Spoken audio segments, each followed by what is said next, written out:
倾尽全族之力攻打人类的丧尸王，竟只是为了拿走一个休眠舱去睡觉，并且在到手之后选择立刻退兵，放弃耗时100年打下的丧尸帝国。只因感染丧尸病毒后，任何生物都睡不了觉，而人类研究的休眠舱却可以抑制病毒的活性，进行助眠。丧尸王在其中沉睡了100万年，竟被兽人从垃圾星里唤醒。作为雌尊雄卑的星际时代，帝国不能放弃任何雌性生命。安德连忙将其放到治疗室进行救治。此刻，泥桃缓缓睁开眼，看到的是一群穿着蓝色衣服的男人和一个穿着黑色军装的白发男人。泥桃想要把自己的身子撑起来，他们的眼神让他不是很自在。只是在挣扎要伸出手的时候，那个黑衣白发的男人立刻上前按住他的手。尊贵的辅者阁下，请您先不要乱动，您的身体还需要检查，请您放心，一切交给我们。泥桃张了张唇，却发不出声音。他感觉自己的身体似乎也真的动不了，只能微微点点头表示回应男人的话。安德看美丽的小雌性轻微点头的弧度，心下一喜，亲自俯身把她抱起，动作轻柔地放在军医准备好的治疗舱内，顿时温暖的感觉蔓延至全身。泥桃眼皮沉重的合上，这一觉是泥桃成为丧尸后睡得最安稳、最舒服的一次。应该说到现在为止，他才真正的睡着了一次。在休眠舱里，他好像根本没睡，只是在那无边无际的世界枯坐着。醒醒，醒醒，阁下，是谁在吵啊？泥桃皱紧秀眉，很是不耐。泥桃想把吵他睡觉的人的头捏碎，沉重的眼皮唰的一下睁开，眼里的杀意迸发，直直看向那吵人声音的来处。被那目光凌迟，助理军医浑身一僵，心脏好像被一把锋利的冷刃刺穿了一样。安德自然也感受到了这位雌性的精神力压制，直接挡在了助理军医的面前。辅者阁下，请您不要误会，我们是担心您的身体，您需要进食。看到那个唯一让他有印象的白发男人，泥桃的目光里的凌冽收起，灰白的瞳仁又变得死寂，他的唇微张，发出的声音嘶哑难听。这是哪里？但这还是仍让泥桃惊讶了，他居然真的又可以说话了。早在成为丧尸的时候，他就只能靠精神力来命令拥护他的丧尸们。听到小雌性说话，安德是高兴的，他立刻回答：回禀尊敬的辅者大人，这里是帝国边缘垃圾星的空间站，我叫安德，睡。这是泥桃醒来后说的第二句话。小雌性又晕倒了。空间站的军医汇报，他的身体很虚弱，不能进食，情况很危险，必须马上得到正规治疗。跟帝国汇报完之后，安德决定提前结束任务，返回帝国中央星。在战舰飞行期间，泥桃一次都没醒过。进了医疗中心，安德直接到导医台询问，耳闻有一位辅者大人需要你的亲自救治。安德语气焦急，让开身体。耳闻博士看到身后被兽人军官们抬着的治疗舱，对面的声音是温柔如风的，回答的也很快。好的，把人放到治疗室吧。治疗室内，泥桃频繁的做梦，那毫无希望的日子在脑子里不断重复。突然，他听到了一道清晰无比的声音，那声音如最清澈没有受到半点感染的水流，流入他混沌的大脑和心间。该醒了，睁开眼，一双如彩虹琉璃般的眼睛俯瞰着他。男人是黑发，脸上戴着口罩，只露出那一双好看的眼睛。你终于醒了，还真是特别。你是什么物种啊？眼睛眨了眨，泥桃撑起身体，缓慢的坐起，直挺挺的，看得出来僵硬无比。耳闻觉得有意思极了，这真的是一只雌性吗？刚刚治疗的时候，他就发现了这个雌性的每一块肌肉骨骼都僵硬无比，硬度堪比石头怪，在他看来不可能是活着的物种，但他又确确实实有心跳。泥桃歪头看他，张了张嘴问：你是谁？耳闻毫不犹豫地回答：你的救命恩人，你要报答我知道吗？报答？泥桃疑惑，在脑子里艰难地思考了一番，声音嘶哑地问：你要捏谁的脑子？耳闻瞪大眼睛，这就是这个小雌性的报答方式，捏爆别人的脑子，眼中带了一丝笑。他整理好口罩去开治疗室的门，安德见门开了，快步进去，看到床上坐起来的小雌性，他彻底松了一口气。就算耳闻这家伙在讨人厌，但只要他肯出手，救醒的人就不会再有任何生命危险。辅者大人，你感觉怎么样？泥桃听到略微熟悉的声音，有些艰难的转身，看到安德，灰白色的瞳仁闪了闪，红唇轻启，语速还是一样的慢。这是那耳闻把小雌性安排进最好的休养室进行恢复。在这期间，泥桃已经通过光脑知道了很多信息。现在是星际时代，由兽人统治，雌性极其珍贵，一个雌性通常需要3个以上的雄性守护者，以保证其安全。因为雌性的稀少，每一位雌性都被称为辅者。3天后，泥桃已经在耳闻康复治疗的帮助下，能够缓慢行走了。虽然膝盖还是不能很好的弯曲，老胳膊老腿的，走起路来比战舰的栏杆还直。这滑稽样让耳闻扑哧笑出声，哈，你这模样简直像只鹅兽幼崽学走路。泥桃不走了，停下来歪头看他，这一眼看到耳闻心里没来由慌了一下。雌性因为地位崇高，通常脾气都是不怎么好的，盯着他的泥桃倒是嘴角慢慢咧开一个弧度，表情变成了标准的鹿八齿微笑，哈哈哈。耳闻直接弯腰捂住肚子大笑，觉得他的样子简直太可爱了，噗，哈哈哈哈哈哈哈哈哈！因为捧腹大笑的动作，也放开了扶着泥桃的手。站得不是很稳的小雌性身形晃荡起来，这一幕被刚回休养室的安德看到，安德看得心惊，速度奇快地把小雌性揽进怀里，看着还在止不住笑的耳闻，眼神责怪，哈哈哈，抱歉，安德，你到底是从哪里捡来的这么可爱的小雌性？这次他的治疗费用我就不收你的了，哈哈哈！看他还在嬉笑毫不在意的样子，安德拧起眉，耳闻，雄性不该让雌性处于危险中，这是帝国法则的规定，也是作为雄性的使命。耳闻满不在意地说，你都说是雄性了，我又是无性人，而且这算什么危险？安德脸一黑，正要继续斥责，靠着安德身体站稳的迷桃眨了眨眼，抬起胳膊直直地抵住尔文的胸口。他还不能很好的控制自己的手指，只能用整条胳膊指着他了。于是他低头问怀里的小雌性：“辅者阁下，请问您的姓名是什么？还有一些其他的基本信息能告诉我吗？我需要向帝国报告您的信息。”迷桃思考了一下，声音缓缓流出：“迷桃。”安德在心里默念了几遍这个名字。迷桃真是特别的名字。难道您的父亲是桃树类植物兽人吗？至于他的其他问题，迷桃轻轻摇了摇头，表示没有其他基础信息了。不是他不想说，是他不知道怎么说呀。什么精神力等级，什么能力偏好啊什么的。他变成丧尸之后，谁还记得自己几岁啊？安德眼神暗了暗，有些失落。迷桃阁下还是在警惕他，所以才不愿意透露任何信息的吧？他把迷桃交到尔文手里，郑重地朝他鞠了个躬。好的，迷桃阁下，我这就去向帝国汇报您的基本情况。然后又对尔文严肃警告：尔文，你一定不要让迷桃阁下有任何危险。尔文的白眼都要翻上天了，眼里的嫌弃抑制不住。我的病人，用你说，快滚！安德离开后，尔文又带着他沉默地走了几遍路。好了，这位迷桃阁下，今天的治疗就先到这里，好好休息。尔文拉起迷桃的手腕，2个光脑手环碰一下，有什么事可以用光脑联系我。不等迷桃张嘴回答，尔文转身就走了，也不管女孩慢半拍说出口的好的。等到尔文都走了很久，迷桃还维持着看着门口的动作。一声长长的叹息发出。曾经大杀四方的最强丧尸王，觉得自己被嫌弃了，有点沮丧，动作缓慢僵硬地躺到床上。迷桃决定做他最喜欢的事，睡觉。把小被子盖好，双手交叠放到腹部，闭上眼睛，步骤正确，开睡。再醒来，迷桃刷一下睁开眼，眼里是浓浓的怨气和杀气。无他又被吵醒了。这回吵他睡觉的是不断弹出提示音的光脑消息，一打开就是见一直有人申请添加自己的光脑好友。右手附上左手戴着的手环，手指微曲，差点要把手环捏碎。迷桃惊奇地发现他的手指能够弯曲了，他高兴地坐了起来，2只小爪爪伸到眼前，比了个耶，所有手指都伸了一遍。在尔文和安德开门进来的时候，见到的就是小雌性2只手伸向他们，大拇指竖起来，看着他们眨巴眨巴眼睛。2人几乎同时捂上心口。天哪，心快被融化了，小雌性也太可爱了。安德兴奋地走过去，看着他可爱的样子，心里不禁泛起一阵爱恋。迷桃阁下，你的手指能动了。迷桃点点头，伸出食指指向自己，露出一个灿烂的笑容。好棒啊，小雌性！尔文也兴奋地夸赞道，因为他超强的恢复能力很有研究价值。小雌性，你要不要试试看？现在还能做什么？尔文鼓励道。迷桃眨了眨眼睛，他小心翼翼地伸出手，慢慢地抓住杯子的边缘，将杯子拿了起来。尔文和安德看着他的动作，眼里闪烁着激动的光芒。迷桃终于能够自己拿杯子了，这意味着他的生活很快将逐步回归正常。阁下，您要不要尝试说说话？迷桃缓慢地张唇，伸出食指了指安德说。安德可以听出他的嗓音已经开始发软发甜，没那么嘶哑难听。安德立刻喜笑颜开，点头，对的，我是安德。一旁的尔文也满脸期待。只见小雌性伸出食指指向自己的时候，迷桃张唇说出来了，雌的。这一下尔文脸那个黑哟，他急了。尔文他急了，什么雌的呀？我不是雌的，小雌性，我跟你正式介绍一下，我叫尔文沃特，帝国医疗中心研究院的教员，也是一名医学博士，明白吗？我是无性别，不是雌的。迷桃点点头，而是突然伸出手，用食指戳了戳他的胸膛。尔文愣住了，因为迷桃的手指触感很软，就像是刚摘下的棉花糖。你是生物吗？迷桃歪着头，对于这个陌生的词语感到困惑。我当然是生物。尔文点了点头，生物就是有生命的物体，比如我们这样的。他抬起手指了指自己，迷桃若有所思地点点头，然后又戳了戳尔文的胸膛。这次他的手指戳得更深了，甚至碰到了他的肋骨。你在干嘛？尔文疑惑地看着他。我在试。迷桃回答，然后收回手。我以为你是雌性，但我没想到你这么硬。那是因为我是无性。尔文不厌其烦地纠正道。迷桃似懂非懂地点点头。尔文，那你会生孩子吗？就是生幼崽。他的问题没有得到答案，并且安德将他的信息上报帝国，现在他正式成为帝国公民了，所有他的光脑账号也被公开。迷桃一言，转转眼珠，打开光脑查看自己的信息面板。姓名迷桃，性别雌性，精神力等级未知，兽形类别未知，伴侣无，守护者无。守护者和伴侣那一栏的申请消息一直在递增。安德说，迷桃阁下，现在帝国人口要求您在1周完成守护者的选定，如果7天后您还未选定守护者，计量中心会自动为您匹配3名守护者。接着他单膝半跪在迷桃面前，右手捂住胸口，诚恳地说，我自愿申请成为您的守护者，就算是做您终生的仆人都没关系。迷桃反应慢，看着在他面前的安德，不知道怎么回应。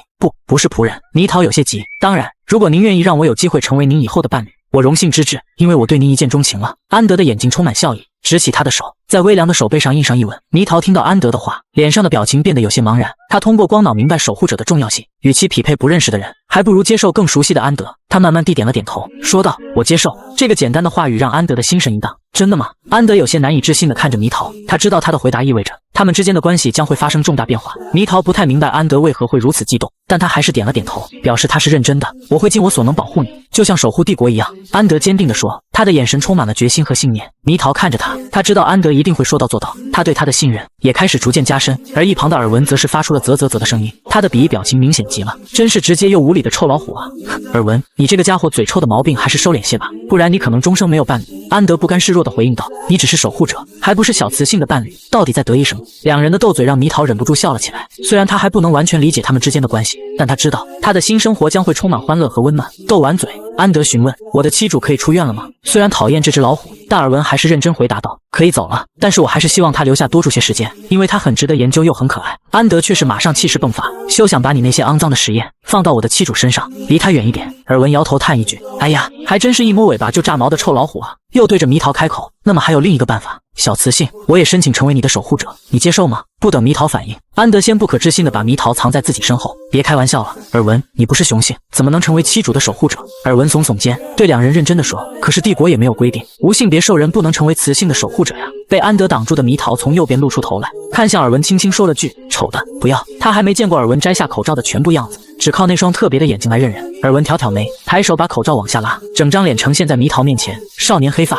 琉璃眸，薄唇的唇角，皮肤很白，让人舒服。猕桃也是一瞬间瞳孔微微放大，他真好看啊！看到他的反应，尔文唇角弧度扩大，怎么样，满意吗？安德皱着眉又移一步，继续道，你这是在钻帝国法则的漏洞，你没有什么战斗力，不能很好的保护他。尔文冷了脸，精神力的气势也同样放出来，我在钻漏洞，那你呢？军队的最高指挥官大人，雄性擅自成为匹配值未知的雌性的守护者，你询问过你的舅舅，尊敬的前指挥官大人了吗？两个人无形的对峙着，你们不要吵了，我考虑一下。猕桃出声，真怕他们在这里打起来。几乎同时，两人的气势收敛，尔文的脸色黑得低沉，他第一时间就接受了安德，到自己就是考虑一下。他是觉得自己没有安德这个家伙好看吗？安德却是开心了，马上像被顺毛的猫咪。妻主，那请您跟我到庄园看看吧，这是我们的住处。猕桃点头应，那你一定要好好考虑。下班了，我就去找你，小雌性。尔文又提醒一句，见猕桃点头答应，这才让开路，让两人出去。安德带着猕桃走进蔷薇庄园，仿佛走进了一个梦幻般的世界。庄园内部的装饰和布局充满了典雅和浪漫，让人陶醉其中。安德告诉猕桃，这座庄园是他母亲留给他的，从他母亲意外去世后，这座庄园一直在等待他新的女主人的出现。如今这座庄园只剩机器人管家在打理着这的一切。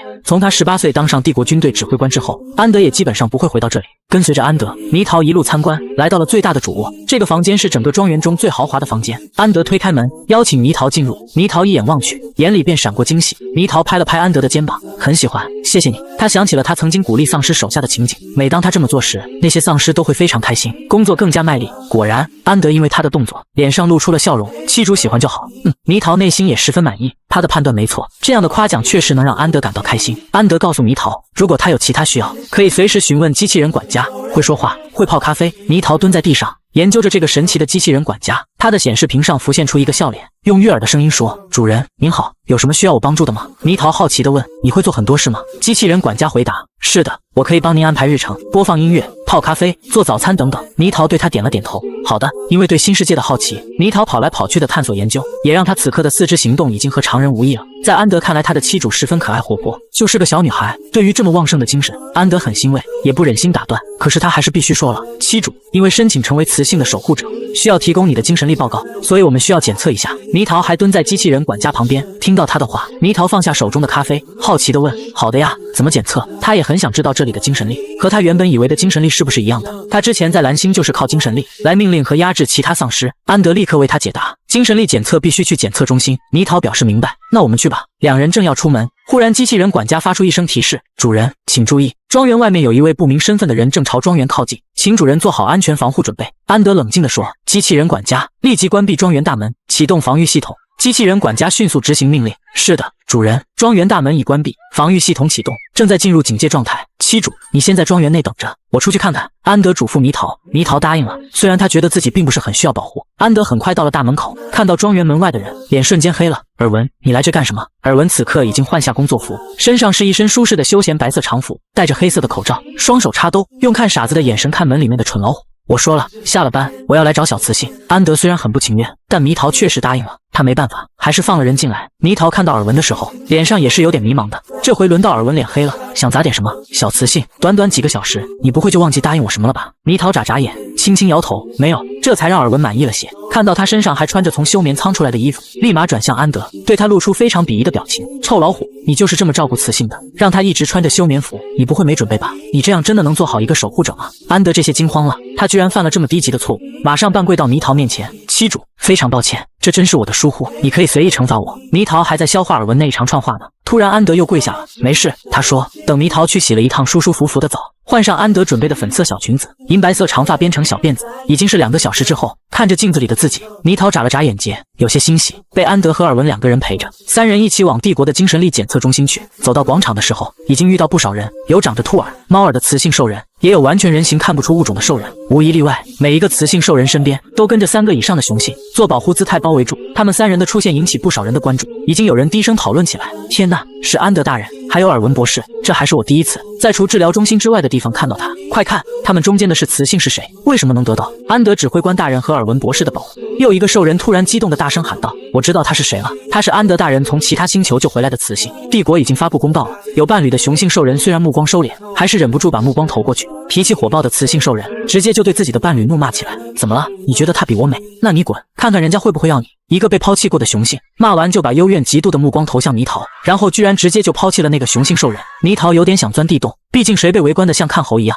都会觉得很奇怪。下意识的，他就抓住右边安德的衣袖，半藏到他身后。傲视百年打造丧尸帝国的诗词，静音贪睡再次睁眼时，却发现自己的丧尸帝国已覆灭100万年。无奈之下，只能成为了星际大佬的家养小娇妻。由于不知道小雌性猕桃的精神力等级，无法与之匹配合适的伴侣，猕桃3人前往精神力检测中心进行精神力测试。没想到竟称爆顶级检测装置，此事惊动了兽神，表示几个月后亲自进行测试。此刻3人前往号称帝国第一的餐厅，猕桃兴致勃勃地来到餐厅，拿起菜单，他的目光立刻被菜单上那些诱人的图片吸引住了。这些图片展示了各种美味佳肴，让人垂欲滴。猕桃小手一伸，毫不犹豫地连点了好几个菜。他对新币还不是很有概念，毕竟吃的嘛，能贵到哪去？看向旁边的安德和尔文，面色如常，脸上没有一丝异常。这下桃更加坚定了自己的想法，肯定不贵。餐厅里的其他客人们早就注意到了安德、尔文和猕桃这3个人。那位服者大人点了好多菜呀，够我工作2年才能赚到的新币了，不，更多。他们的谈话引起了猕桃的注意，他听到自己身后那些人的谈话，耳朵不由自主地微微一动。猕桃看向安德和尔文，问道：“那些菜很贵吗？”安德摸摸猕桃的头，温柔地说：“不贵。”猕桃又看向尔文，尔文轻勾唇角，也回答：“确实不贵。”听到他们的回答，猕桃相信了他们的话。这家餐厅很出名，因为他们的菜是最新款顶级料理机做出来的，甚至有擅长厨艺的兽人坐镇。菜很快上来了，看着真的很好看，香嫩牛排。猕桃眼睛发光，牛排里面带着丝丝红，是猕桃最喜欢的状态。拿起叉子直接插起一块送进嘴里，还没通往舌根，呸一声，君桃的舌头自动把这块肉蛋出口去。真的太难吃了，丧尸都嫌弃啊。安德立刻靠近猕桃，关切地问：“怎么了，妻主？”尔文也是皱着眉迟疑地问：“难道有毒？”尔文立刻切了一块君桃盘子里的牛排，优雅地放入口中，咀了几下后，语气里满是疑惑：“这牛排不错呀，毕竟是拥有顶级厨艺的兽人和料理机制作的，好吃。”猕桃看着他，眼中满是怀疑。安德看着这一幕，也尝了一下上了的餐食，觉得没什么问题。他问：“妻主，是不合胃口吗？”猕桃点头，直接说：“太难吃了。”猕桃的声音不小，餐厅里的其他人都惊讶地看着猕桃，议论纷纷。他们交头接耳，悄悄地讨论着：“那不是餐厅的经典招牌菜美味牛排吗？”他说难吃。是啊，我亲眼看到他把那块肉吐出来了。猕桃突然觉得自己成了焦点，这让他有些不自在。他心想，难道这里的食物都是这么难吃的吗？难吃不能说，越来越多人关注，且言论还开始对猕桃不利。安德脸色一变，立刻说道：“既然不合胃口，那我们走吧。妻主，我带你去其他餐厅。”在被讨论声淹没之前，3人离开餐厅后，安德的脸色变得有些难看。他明白，他们需要赶紧离开这个是非之地，否则君桃的名声可能会受到负面影响。在被讨论声淹没之前，他们迅速地离开了餐厅。餐厅主厨的兽人因为大厅的动静从后厨出来，他发现了桌上只动了几口的菜，他的心都要碎了。他的拿手好菜不仅当众被说难吃，还被客人如此遗弃，又接连去了几个餐厅，无一例外，猕桃基本上都是吃一口吐一口，有名的餐厅都走了个遍，最后基本什么都没吃。3人就回到了蔷薇庄园。安德和尔文再次因为猕桃而起了争执。安德冷冷地瞪着尔文，眼里充满了怒意：“请你离开我和我妻主的蔷薇庄园，立刻马上！”尔文毫不示弱地瞪了回去：“我要跟在小雌性身边，直到他接受我成为他的守护者，然后永远待在他身边。”安德脸上的怒意更盛，他低声吼道：“你这个讨厌的家伙，就立刻给我滚！”尔文回应道：“你这发臭的虎窝，要不是小雌性在这里，我这辈子都不会到这来折磨我的鼻子。”安德被激怒了，他挥起拳头朝尔文冲去，而尔文也不甘示弱，他毫不示弱的反击，2人在蔷薇庄园的花园里扭打起来。就在两人推搡间，猕桃突然伸手，一手一个抓住了两个正在肉搏的人。你们别打，别吵！他的两只手分别抓住了安德和尔文的手臂，他们两人都被他的力气惊得愣住了。小雌性的力气好大，直接把他们给定住了，一时间还有点挣脱不开。两人怕自己挣脱会伤到他，也就由着他一手一个抓着。尔文开口：“那这样，反正这里也没什么好住的，小雌性，你跟我去住我那。”安德立刻说：“休想！陶阁下是我的妻主。”尔文提醒：“你还没有正式和他登记成为他的守护者，你要是把他独占，那我就立刻上报帝国，说你非法拘禁雌性。”安德气急，又想要手挥拳过去，猕桃两只手一用力，又把两人分得更开。尔文痛哭一声：“小雌性，你要把我的手臂掐断！”猕桃立刻松了些力道，但还是没放。他说：“你们别吵了，我有其他选择吗？”两人对视一眼，似乎都想听听猕桃的想法。安德立刻露出一丝委屈的神情：“妻主，你想住哪里都行，我会安排的。”尔文看了安德一眼，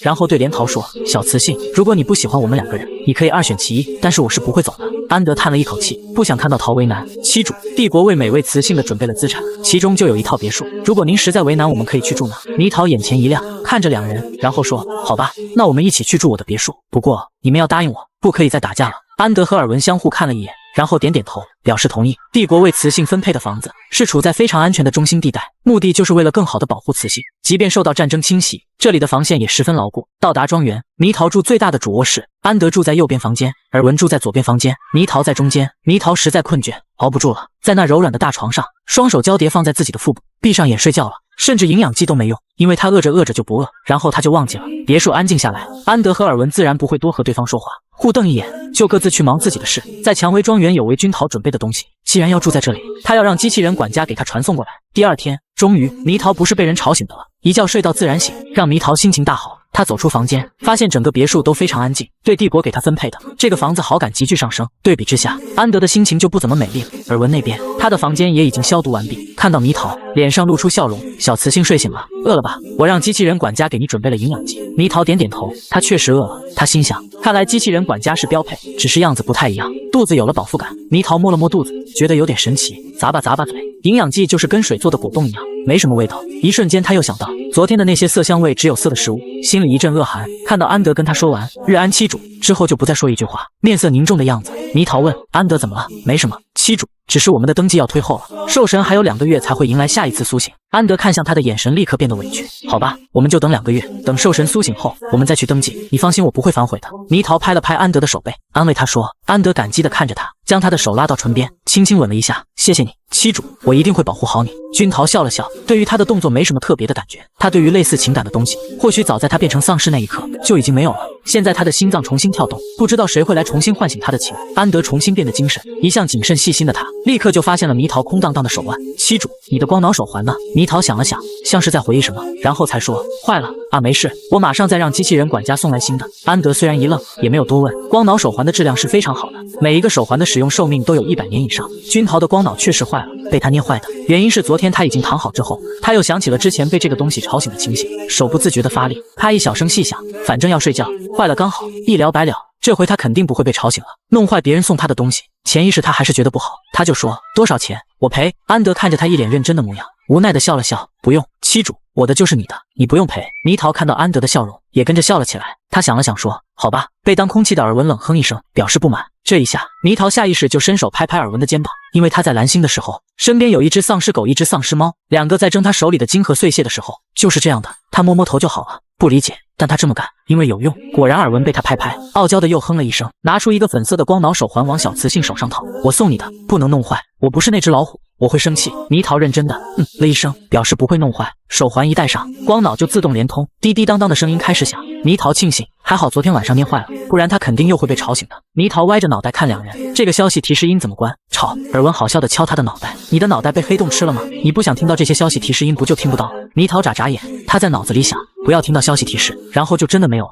只是那些红点还在不断闪烁，一如既往的很多申请成为他守护者或者伴侣的消息，他全部一键拒绝。还有一个视频，他们手上都端着各色食物，说话的是帝国最热门餐厅的老板，他手上的盘子里装的是一份好看的牛排，请昨晚与我们餐厅就餐的那位服者大人，请你看到这个视频时告诉我们做的食物有什么缺点，并且接受我们赔偿，拜托了。这个视频的下面，很多兽人评论留言，这是什么？猕桃有些疑惑地问。安德脸色一僵，尔文摸摸鼻子，尴尬地解释道：妻主，就是昨天晚上我们去的那些餐厅，他们找的是你。有些猕桃呆呆地问：找我？又是叮一声，是好友申请。对方的名字很明显就是第一餐老板肯。猕桃下意识要拒绝，却被安德拦住了。期主，如果他们找不到你，他们会一直在新网发布这样的视频的。这下猕桃的联系人有了除安德和尔文之外的第三个，星际最热门餐厅的老板。好友申请一同意，就有远程视频通话打过来，正是餐厅老板。服者大人，日安，我是肯，我们餐厅做的食物有什么缺点，还请您指出来，我们会认真改正。猕桃看着视频，心想这家餐厅的老板还真是有趣，竟然会想到这种办法来寻求顾客的意见。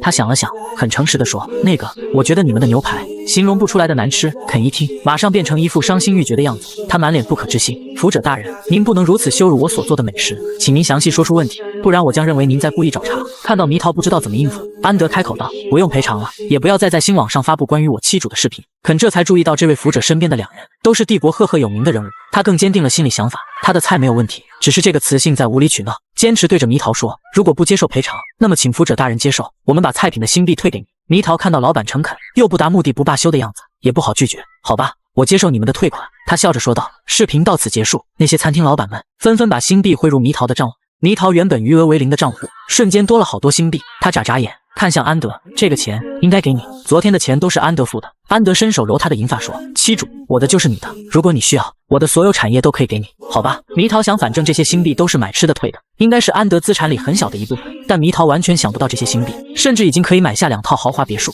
尔文却是好奇地问猕桃，小雌性，你既然说那些食物难吃，那么你觉得好吃的食物是什么样的？猕桃觉得他才奇怪，居然觉得昨天那些东西还可以。他说，好吃的就是甜甜辣辣香香，有没有肉肉，我做给你们吃。桃拍拍胸脯说。尔文也表示支持，他真的很好奇小雌性认为的好吃的食物是什么样的。机器人管家很快就把别墅厨房布置好了，包括各种肉类、蔬菜调料，只是猕桃看不出什么肉。他指着一块纹理漂亮、颜色很好的肉问，这是牛肉吗？他有点不太确定，因为有点像又不太像的牛肉。这是两角细水兽的肉。安德不太知道君桃说的是什么东西，两角细水兽，君桃不懂了。安德就用光脑找到细水兽的图片给猕桃看，哇！猕桃惊叹，这不就是牛吗？就是皮肤长得好奇怪。图片中的细水兽身形庞大，头顶2角，皮肤深蓝，它的肉质呈现出淡淡的红色，纹理清晰，看起来十分美味。尔文补充道，它的肉细嫩，用来煎烤能完美体现它的美味。安德笑着说，是啊，这个细水兽在我们星球上也算是非常珍贵的食材了。猕桃点点头，开始研究起食材来，他要为安德和尔文做一顿美味的晚餐。安德看着他认真的模样，